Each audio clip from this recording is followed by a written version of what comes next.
খলিফা পীর হযরত মুস্তাফা ভাই, আমি কিন্তু ওনার ক্লাস ফ্রেন্ড। যখন নগরবাহী করিমে দারুল উলুম মোহাম্মদের মাধ্যমে উনি শিক্ষা গ্রহণ করছিলেন, আমি ওনার সঙ্গেই শিক্ষা গ্রহণ করছিলাম ওই মাদ্রাসায়। তারপরে আমি উত্তরপ্রদেশে বেরেলি চলে গেলাম। হাফিজ মোকাম্মল করার পর ওনার সঙ্গে তারপর মোলাকাত হয়নি। ফোনের দ্বারা আলোচনা হওয়ার পর উনি বললেন যে সাইফুল ভাই আপনি জরুর আসবেন। ওনার মহাব্বতে, আপনাদের মহাব্বতে আজকে কিন্তু আপনাদের সম্মুখে হাজির হয়েছি।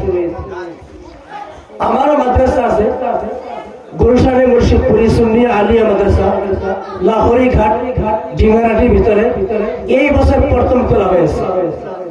ওই মাদ্রাসার হেড মাদারিস কিন্তু আমি। 2 জন ছাত্র দিয়ে আরম্ভ করেছি, এখন 45 জন ছাত্র। হাফিজি, খারিজি এবং সঙ্গে কেরাতের দর্শ দেওয়া হয়েছে। জামাতে এদাদিয়া থেকে নিয়ে জামাতে রাবিয়া পর্যন্ত শিক্ষা গ্রহণ, ওখানে ছাত্ররা শিক্ষা গ্রহণ করছে। গতিকে আপনারা সবাই দোয়া করবেন আল্লাহ রাব্বুল আলামিন সুন্নি মাদ্রাসা যারা কায়াম রাখে কিয়ামত পর্যন্ত। আমি হযরত আল্লামা মুফতি ওলিউদ্দিন রাজভী সাহেব কিবলা মাদ্রাসাহ নূরানী आला हजरत असीमुल बरकत मुजद्दिद दीन मिल्लत इमाम अहले सुन्नत कंजुल करामत इमाम अहमद रजा खां फजल बरेलवी रदियल्लाहु तबारक व तआला আনহুর বিষয় নিয়ে উনি ইশারাতান কিছু কথা বলেছেন। লাস্টে একটা শের বলেছে, वो जो ना थे कुछ ना था, जान है जहान की जान है तो जहां है। এই শেরের সঙ্গে হযরত বেলাল রাদিয়াল্লাহু তাআলা আনহু একটা ওয়াকিয়ার মাধ্যমে উনি বলেছেন, হযরত বেলাল রাদিয়াল্লাহু তাবারাক ওয়া তাআলা কাবা শরীফের উপরে যে আযান দিয়েছেন।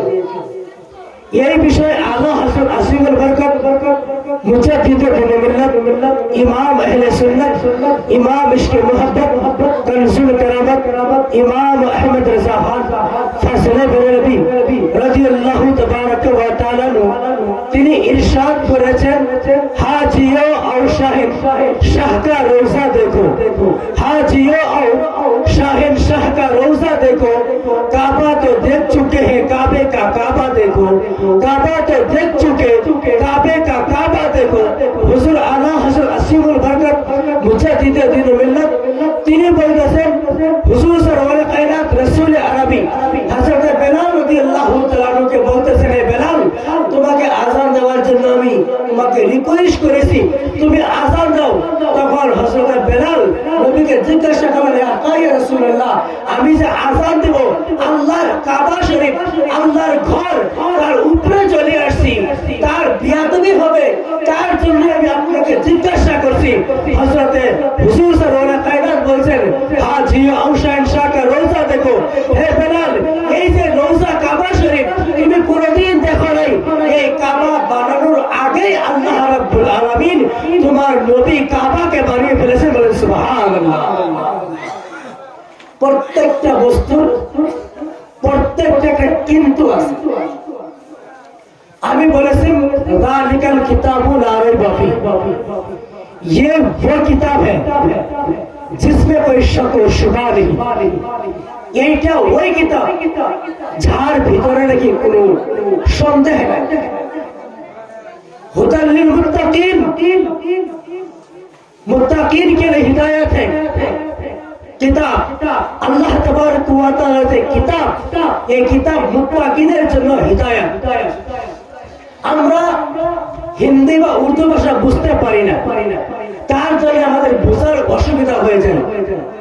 যদি হিন্দি ভাষা বা বলা হয় বা তার একটা তরিকা, একটা নিয়ম যদি আমরা বানাই, নিশ্চয়ই একদিন আমরা উর্দু বুঝতে পারবো। আর উর্দু ভাষায় বুঝতে পারলে উর্দু ভাষায় ওয়াজ শুনে আরো বেশি মজা লাগবে। आला हजरत बोलছেন, কি বলছেন, तुझसे और जन्नत से क्या मतलब, वहां भी दूर हो। এখানে তো বহুত আছে নাই, বহুত বদমজহাব 24 সাধারণ পাবলিককে, আমাদের সাধারণ মানুষকে যে কোনো ভাষাকে বুঝাই বিভ্রান্তি করে গুমরাহ রাস্তা দেখানোর চেষ্টা করা হয়েছে। आला हजरत बोलते तू जिससे और जन्नत से क़यामत में वहां भी दूर हो, हम रसूलुल्लाह के जन्नत रसूलुल्लाह की, हम रसूलुल्लाह के जन्नत रसूलुल्लाह की। তোমাদের ভিতরে আমাদের ভিতরে কি পার্থক্য? তোমরা দূর হয়ে যাও, আমরা আল্লাহর নবীর জান্নাত। আল্লাহর নবী বলেন সুবহানাল্লাহ। একবার জোরে বলি সুবহানাল্লাহ।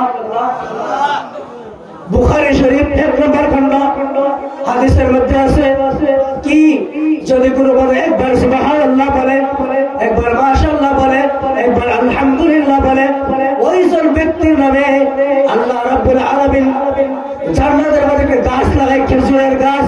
সেই খেজুরের গাছের মধ্যে যতগুলো পাতা হবে, যতগুলো ডাল হবে, সেই সমস্ত ডালের বরাবর আল্লাহ রাব্বুল আলামিন একজন সুবহানাল্লাহ বললে ওরা ব্যক্তির 10টা গুনাহ আল্লাহ তাআলা মাফ করে। বলেন সুবহানাল্লাহ। একজন ব্যক্তি যদি সুবহানাল্লাহ বলে, তার নামায়ে আমল থেকে আল্লাহ তাআলা 10টা গুনাহ মাফ করে। বলেন সুবহানাল্লাহ। এবং 10টা নেকি তার দেয় আল্লাহ। বলেন সুবহানাল্লাহ।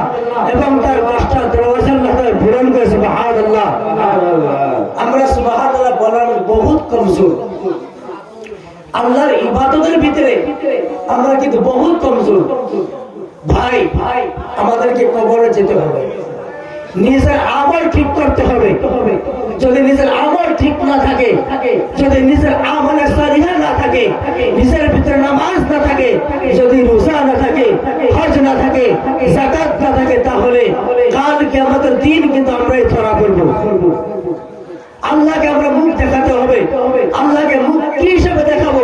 যদি দুনিয়ার ভিতরে আমল করতে না পারি, কোনো সওয়াবের কাজ করতে না পারি, তাহলে আমাদেরকে বুঝতে হবে, আমাদেরকে জানতে হবে, আল্লাহর ইবাদত করতে হবে, আল্লাহর তাসবিহ তাহলিল করতে হবে, মুকদ্দাস কোরআনে কারীমকে তিলাওয়াত করতে হবে, আল্লাহর নবীর হাদিসের প্রতি আমাদেরকে আমল করতে হবে।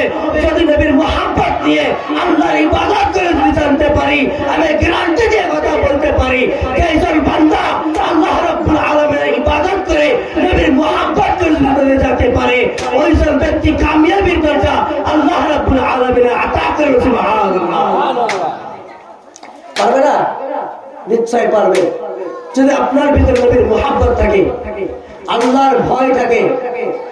আমাদের ভিতরে আল্লাহর ভয়টা বহুত কম। কেন? কথায় কথায় আমরা মিথ্যা কথা বলি। মিথ্যা বলি না? মিথ্যা বলি তো। কথায় কথায় মিথ্যা। মুনাফিকের আলামতের ভিতরে এর কয়েকটা আলামত পাওয়া যায়। যারা মিথ্যা বলে, ওয়াদা খিলাফি করে, তারপরে আমানতের খেয়ানত করে, তাদেরকে মুনাফিকের আলামত তাদের ভিতরে পাওয়া যায়। তাহলে আমরা মিথ্যার প্রতি, আমানতের খেয়ানতের প্রতি, এবং আমরা ওয়াদা করার পরে ওয়াদা খিলাফের প্রতি আমরা বেশিরভাগ মানুষ লিপ্ত আছি। আমরা নিজের বাচ্চাদেরকে শিক্ষা দিচ্ছি। যদি কোনো একজন ব্যক্তি আসে যে বাবা বলো তোমার আব্বাজি কোথায়, তোমার আম্মা জান কোথায়, যদি বাচ্চা ঘরের ভিতরে যায়, আব্বাকে বলে বাবা তোমাকে মানুষে ডাকছে, উনি বলে বাবা যে বলো আব্বা ঘরে নেই। বলে না? বলে বাবা ঘরে নেই, আম্মা ঘরে নেই, আমার ভাই ঘরে নেই, আমাদের কেউ ঘরে নেই। মিথ্যা বলার আদত, মিথ্যা বলার তরিকা, মিথ্যা বলার নিয়ম কিন্তু আমরাই বাচ্চাদেরকে শিক্ষা দিচ্ছি না। সত্য কথা বললে কিন্তু মানুষ উঠে উঠে চলে যাবে, চলবে না। সত্য বলে মানুষে বলে গরম ভাতে বিলাই বেজার, সত্য কথায় বন্ধু বেজার, হয় কিনা?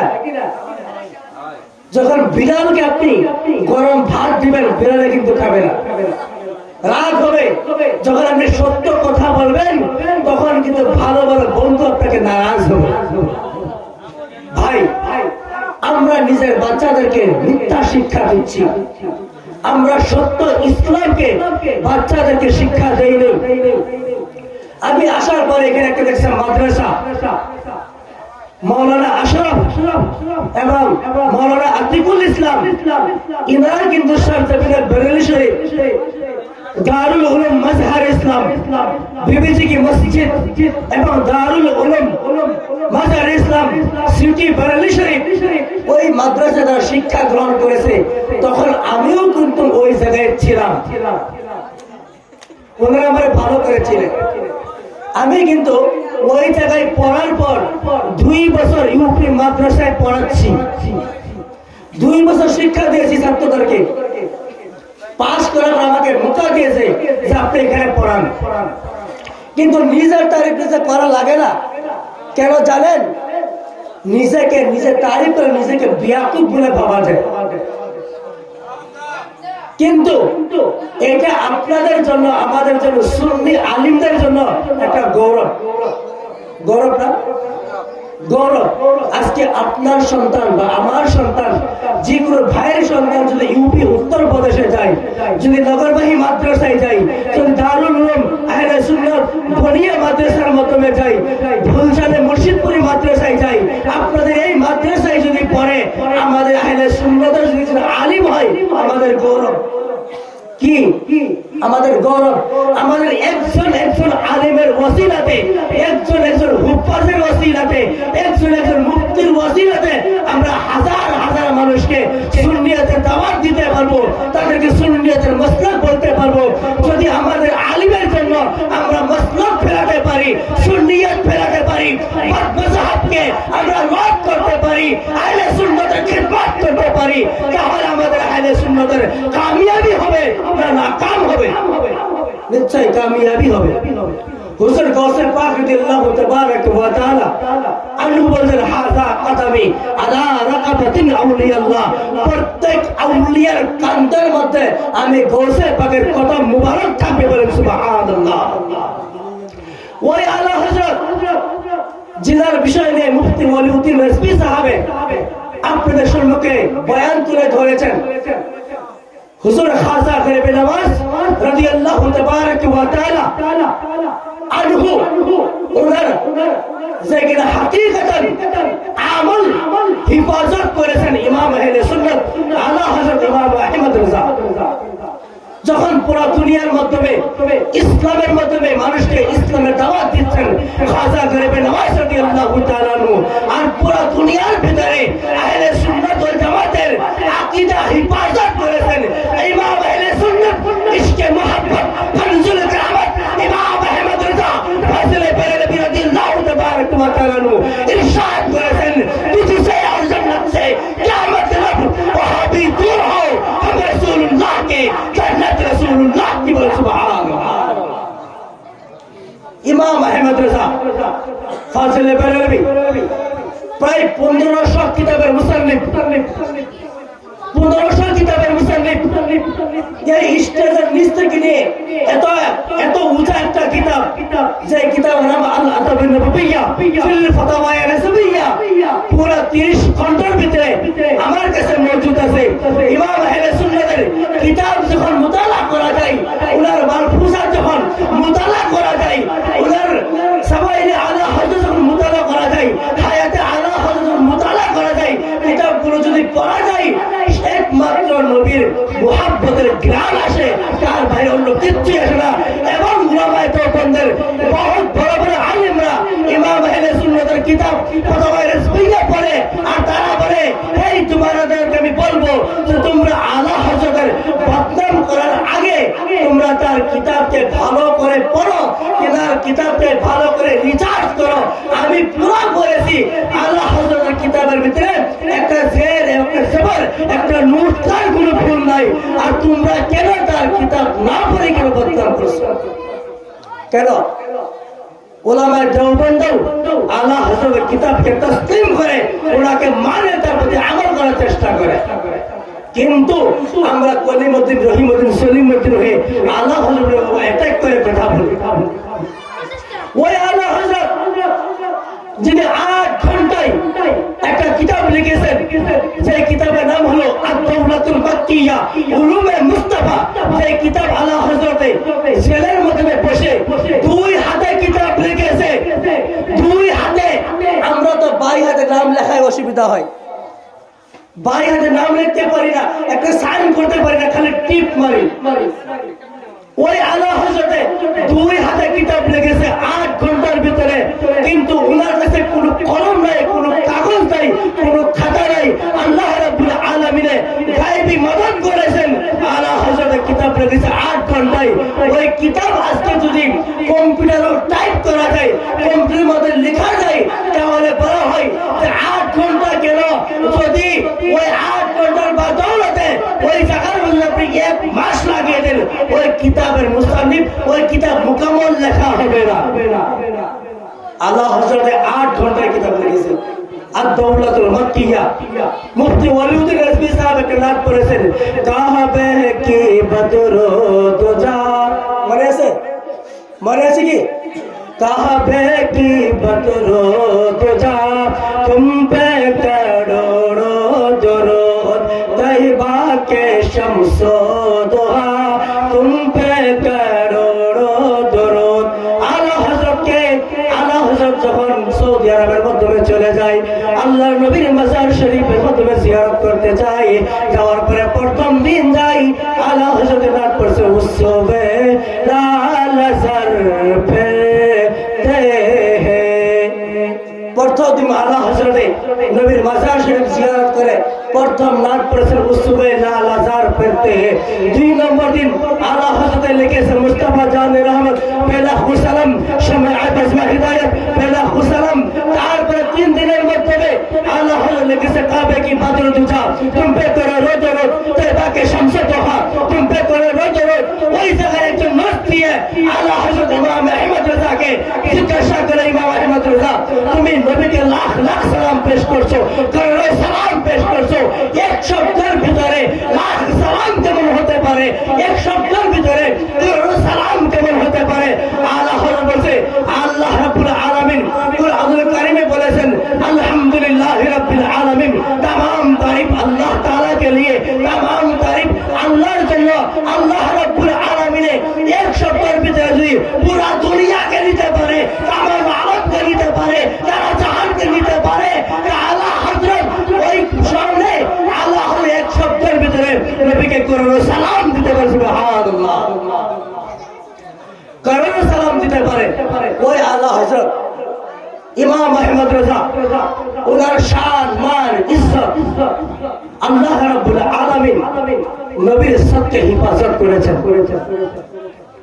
যখন धरती पर इमाम अहमद रजा को धमकियां दिया जा रहा था, इमाम अहमद रजा को तरह तरह की बातें की जाती थी, इमाम अहमद रजा को जब उलमाए देवबंद ने धमकी दिया था, उस वक्त इमाम अहमद रजा को यह कहा गया था, इमाम अहमद रजा तेरा नाम इमाम अहमद रजा है, तेरे पास ना दौलत है, ना पैसा है, ना रुपया है, ना तेरे पास कुछ है, लेकिन तू सरजमीन बरले की जमीन पर बैठकर कलम चलाते हैं। कभी अदौलियतुल मक्किया बेशकर किताब लिख देता है, तो जब कलम पकड़ता है तो फतवा रिजविया लिख जाता है, तो जब कुरान पकड़ते हैं कांजुल ईमान पर तो कांजुल कुरान की तर्जुमा लिखा जाता है।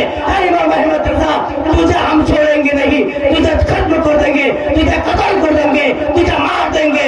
इमाम अहमद रजा ने इरशाद फरमाया, मैं अहले सुन्नत वल जमात सरजमीन बरले से काम चलाता हूँ, इस धरती से मैं तुमको कह रहा हूँ, मेरे पास ना पैसा है, मेरे पास ना रुपया है, ना मेरे पास दौलत है, मुझे किसी चीज की जरूरत नहीं है। मुझे अगर किसी चीज की जरूरत है तो मैं अल्लाह के नबी की मोहब्बत की जरूरत है। मेरे पास मेरे नबी मौजूद है, मुझे कुछ नहीं कर सकता जब तक मेरे पास नबी की मोहब्बत है। सुभान अल्लाह, सुभान अल्लाह बोलें। आला हजरत के যখন আলা হযরতকে ধমকি দেওয়া হয়েছিল, তোমার কাছে টাকা নাই, পয়সা নাই, তুমি কেন নবীর শান লিখছো? আমরা তো নবীর গুস্তাখি করছি, তুমি নবীর শান কেন বাড়াচ্ছ, কেন লিখছো ভাই? আলা হযরত বলছে আমার টাকার জরুরত নাই, আমার পয়সার জরুরত নাই, আমার ধনের জরুরত নাই, আমার আমির হওয়ার কোনো জরুরত নাই, আমাকে গরিব হওয়ার কোনো জরুরত নাই, আমার সন্তানের জরুরত নাই, আমার স্ত্রীর জরুরত নাই। আমি একমাত্র আমার নবীর মুহাব্বতে আমি কলম চালাই। এই জায়গার মধ্যে আমি কলম চালাই, ওই জায়গার মধ্যে আল্লাহর নবীর মুহাব্বতের শান আমি লিখি, আমি অন্য কাউরে শান লিখি না। তোমরা আমাকে ধমকি দিয়েছো, আমাকে মেরে ফেলো, আমাকে গুলি করে দাও, আমি মরে যাবো, কিন্তু নবীর মুহাব্বত আমি ছাড়তে পারবো না। তার মানেই হলো নবীর মুহাব্বত সবচেয়ে আউয়াল, সবচেয়ে আউয়াল নবী কি মুহাব্বত। যদি নবীর মুহাব্বত না থাকে, আপনার নামাজ কোনো কাজ হবে না, আপনার রোজার কোনো কাজ হবে না, আপনার যাকাতের কোনো কাজ হবে না, আপনার কলমার কোনো কাজ হবে না, আপনার কোনো বস্তুর কোনো কাজ হবে না, যতক্ষণ পর্যন্ত আপনার নবীর প্রতি আপনার মুহাব্বত না থাকবে। বুখারী শরীফ কোন কিতাব? সহিহ বুখারী 1 নম্বর খণ্ড। কয় নম্বর খণ্ড? 1 নম্বর খণ্ড, পৃষ্ঠা নম্বর 6-7, পৃষ্ঠা নম্বর 6-7, লাইন নম্বর 8, 9, 10। হযরত আনাস আনাস قال رسول الله صلى الله تعالى عليه وسلم لا يؤمن احدكم حتى اكون احب اليه من ولده وولده والناس اجمعين। لا يؤمن, तुम उस वक्त मोमिने कामिल नहीं हो सकते, তুমি ওই সময় পর্যন্ত মুমিনে কামিল হতে পারবে না যতক্ষণ পর্যন্ত তুমি তোমার মা থেকে বেশি, তোমার বাবা থেকে বেশি, তোমার স্ত্রী থেকে বেশি, সমস্ত বস্তু থেকে বেশি তুমি নবীকে মুহাব্বত না করবে। যতক্ষণ পর্যন্ত তোমার মুহাব্বত না থাকবে, তাহলে তোমার কোনো বস্তুর কোনো কাজ হবে না। আলা হযরতের ছেলে হুজুর মুফতি আযম আলাইহি রাহমাতুর রিজওয়ান, উনি একটা শেরের মধ্যে বলেছে, मेरे नाम अमल तो जहन्नम ही था, मेरे नाम अमल तो जहन्नम ही था, मैं तो जाता मगर सरकार ने जाने ना दिया, मैं तो जाता मगर सरकार ने जाने ना दिया। আমি তো ওই নাচিস বান্দা, আমি যত আমল করছি আমার আমলের কোনো কাজ হবে না যদি আমার নবী আমাকে জান্নাতে না দেয়, তার আগে আমি জান্নাতে যেতে পারবো না। একজন আল্লাহর ওলি যদি, আল্লাহর প্রেমিকে যদি, আল্লাহর নবীর আশিকে যদি এই কথা বলে যে আমি আমার আমলের বদৌলতে আমি জান্নাতে যাব না, কিন্তু আমি আমার নবীর মুহাব্বতে আমি জান্নাতে যাব, সবাই বলি না সুবহানাল্লাহ। উলামায়ে দেওবন্দের কিতাব, আমার কাছে সমস্ত কিতাবের হাওয়ালা, কিতাবের রেফারেন্স, কিতাবের হাওয়ালা, লাইন নম্বর, পৃষ্ঠা নম্বর, হাদিস নম্বর সব পাবেন। উলামায়ে দেওবন্দের কিতাব ফায়সালে হাফতে মাসআলা, ফায়সালে হাফতে মাসআলা 100 নম্বর খণ্ড মুকাম্মাল কিতাব। হাজী ইমদাদুল্লাহ মুহাজির মক্কিকে জিজ্ঞাসা করা হলো, আপনি কি মাহফিলে মিলাদ করেন? উনি লিখতেছে কিতাবে যে আমি মাহফিলে মিলাদ করি, করে ভালো লাগে, আমি দাঁড়াইয়া থেকে নবীকে সালাম দেই। যদি এখন তোমাদের ফতোয়া নবীকে সালাম দেওয়া হারাম হয়, তাহলে প্রথম ফতোয়া তোমাদের আলিমে তোমাদের কিতাবে লিখিত হয়ে গেছে, ওইটা আগে ফতোয়া লাগাও, উনি কি জায়েজ করেছে না না জায়েজ করেছে, হারাম করেছে না শিরক করেছে। প্রিয় মুসলমান, যদি আহলে সুন্নাত ওয়াল জামাতের আকীদা যদি ভুল হয়, তাহলে প্রথম ফতোয়া ওনার উপরে হবে, তার পরে ফতোয়া হাজী, তারপরে মুহাদ্দিস আব্দুল্লাহ মুহাদ্দিস দেহলভী ওনার উপরে পড়বে। আখবারুল আখিয়ার পৃষ্ঠা নম্বর 442 এর মধ্যে আছে। প্রিয় মুসলমান, আমাদেরকে ঈমানকে হেফাজত করতে হবে, আমাদেরকে আমল ঠিক করতে হবে। যদি আমাদের আমল ঠিক না হয়, আমাদের ঈমান যদি হেফাজত না হয়, যতই আমরা গৌসে পাকের কিরসা কাহিনী শুনি না কেন, যতই খাজা গরিব নওয়াজের কিরসা কাহিনী শুনি না কেন, যতই আলা হযরতের কাহিনী শুনি না কেন, প্রিয় মুসলমান, যদি ঈমান ঠিক থাকে সমস্ত ওয়াকিয়া ফেল হবে। যদি আমাদের ঈমান ঠিক না থাকে, আমাদের নামাজের কোনো ফায়দা হবে না। ঈমান ঠিক না থাকলে আমাদের রোজার ফায়দা হবে না। ঈমান ঠিক না থাকলে আমাদের কর্মের ফায়দা হবে না। ঈমান ঠিক না থাকলে আমাদের কোন বস্তু ঠিক থাকবে না। প্রথম শর্তই হলো ঈমান। যদি আমাদের ঈমান ঠিক থাকে আমাদের প্রত্যেক ইবাদত কামিয়াব হবে। সুবহানাল্লাহ। প্রিয় মুসলমান ভাই, একটু বসেন, একটু বসেন। এখন ইনশাআল্লাহ আমি শেষ করছি। মৌলানা শাহজুল ইসলাম উনি এখানে আছে, সুন্দর নাত একটি করবে, জিকির শান মান হবে। আমরা সবাই এখানে তরিকপন্থী মানুষ, আমরা দাঁড়াই থেকে জিকির আজকাল করবে কিনা, জিকির করবো, দাঁড়াইয়ে থেকে জিকির করবো, বুঝতে পারছেন? এখন জিকির জায়েজ, মিলাদ ক্যাম্প জায়েজ, সমস্ত বস্তু জায়েজ, না জায়েজ কিছু করতে পারবে না। গতিকে আপনারা সবাই বসুন, এখন জিকির আরম্ভ হবে। নবীর শান মান ইজ্জত দেওয়া হবে, শান গাওয়া হবে, মুর্শিদি হিসাবে শান গাওয়া হবে, মান গাওয়া হবে। তারপর আমরা তারা থেকে জিকির করবো, মিলাদ করবো। সবাই বসুন। আর যদি যার ওযু না থাকে দয়া করে ওযুটা করে বসবে, ওযুটা করে বসুন। ঠান্ডা একটু লাগবে, আমরা এর থেকে বেশি ঠান্ডা আমাদের কবরে হবে। এত গরম হবে, এত ঠান্ডা হবে, একটা তো দুইটা হবে। গতিকে প্যারা মুসলমান, আমাদেরকে সমস্ত দুনিয়াদারি এবং বদ আকীদার থেকে আমাদেরকে দূর থাকতে হবে। মাত্র কুরআনুল কারীমের একটা আয়াত, সূরাতুল বাকারা 2 নম্বর রুকু 1 নম্বর আয়াত, আল্লাহ বলেছেন ওয়ামিনান নাসি মাইয়াকুলু আমান্না, क्या कुछ लोग कहते हैं हम अल्लाह पर ईमान लाए और आखिरत पर। अल्लाह বলেছে ওমা হুম বিমুমিনিন, কি ও মুমিন नहीं। আমরা বলে আমরা আল্লাহর প্রতি ঈমান নিয়ে আসছি এবং আখিরাতের প্রতি ঈমান নিয়ে আসছি। আল্লাহ বলেন তাদেরকে মুমিন বলবে না, তারা মুমিন না, তারা গায়র মুমিন।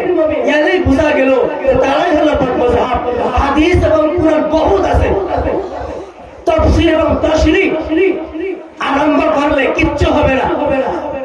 টাইম রাত শেষ হয়ে যাবে, দিন চলে যাবে, শেষ হবে না। কিন্তু আমারও কিন্তু কালকে দরং যেতে হবে, গতিকে আমারও যেতে হবে, রাত্রের ভিতরে মাদ্রাসায় বসতে হবে। গতিকে আমি আমার বক্তব্য বা আমার তাকরীর আমি এখান থেকে শেষ করছি। আপনারা সবাই দোয়া করবেন। আস্তাগফিরুল্লাহ রাব্বি মিন কুল্লি যামবি ওয়া আতুবু ইলাইহি ওয়া আখিরু দাওয়ানা আলহামদুলিল্লাহি রাব্বিল আলামিন। আসসালামু আলাইকুম ওয়া রাহমাতুল্লাহি ওয়া বারাকাতুহু।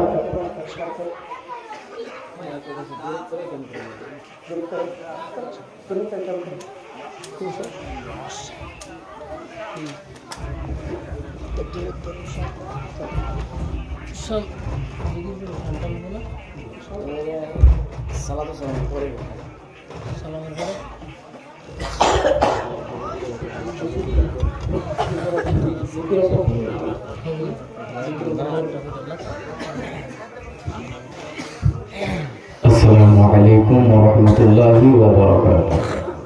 সবাই যদি সালামের জবাবটা দিতেন শুনে খুব খুশি হতাম। জোরে সোরে বলেন না, ওয়া আলাইকুম আসসালাম ওয়া রাহমাতুল্লাহি ওয়া বারাকাতুহু। তো বাবজি ভাইরা আমার, আমি তো আর আলোচনা করবো না, আমি এখন শেষে মিলাদ শরীফ পড়বো। তো সবাই যদি দয়া করে অল্প আগে আসতেন, দরুদটা পড়তে ভালো লাগতো, তাই না? আসেন, দয়া করে আসেন, নবীজির শায়েত এখন শেষ করে দিব। আসেন না অল্প সবাই দয়া করে আসেন, আসেন আসেন আসেন, তো সবাই দয়া করে সামনে আসেন। নবীজি দুরূদ শরীফ এরকম মিঠা আওয়াজে পড়বে যে আমাদের এই দুরূদের আওয়াজগুলো যেন আমাদের দয়ার রাসূল সাল্লাল্লাহু তাআলা আলাইহি ওয়াসাল্লাম রেকর্ড করে রাখে, এবং কি কাল কিয়ামতের দিন যেন আমাদের এই দুরূদের আওয়াজগুলো আমাদের নাজাতের জরিয়া হয়ে যায়। তো প্রিয় হাজরিন, আসেন আমরা সবাই সেই নবীজির উপরে প্রাণ খুলে মন ভরে নবীজির মহব্বত সিনার ভিতরে রাখিয়া এরকম করে দরুদ পড়েন যেন আমাদের নবী আমাদের কাছে থেকে শুনে। সবাই পড়েন আল্লাহুম্মা সাল্লি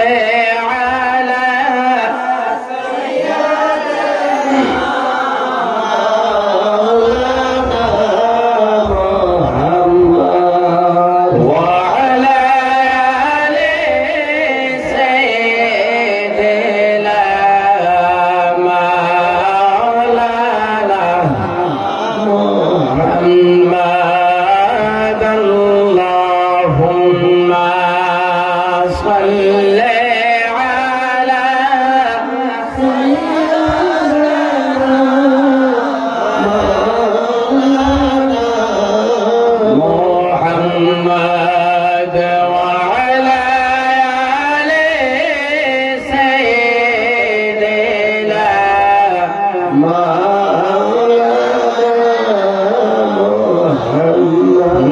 গরলে দানের ডালে গো